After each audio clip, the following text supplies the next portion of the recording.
3 দিনের মেহমান হয়েছেন, সংস্কার করবেন, নির্বাচন দিবেন, বিচার কার্যক্রম শুরু করবেন, আসসালামু আলাইকুম বলে বিদায় নেবেন।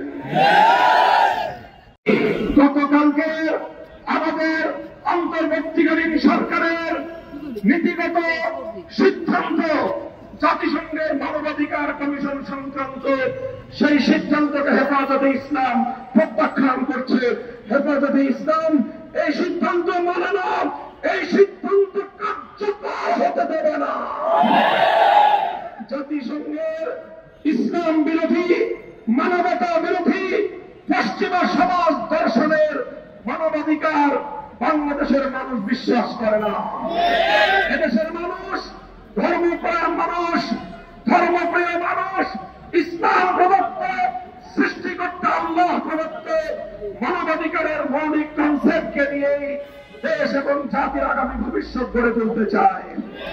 আমি জাতির কাছে জানতে চাই, যদি দেশের স্বাধীনতা রক্ষার প্রয়োজনে সমকামিতার মতো অসভ্যতা এবং এই জাতীয় স্বাধীনতাকে রুখে দেওয়ার জন্য যদি আবার আমাদেরকে যুদ্ধে নামতে হয়, রক্ত দিতে হয়, কারা কারা প্রস্তুত থাকবে?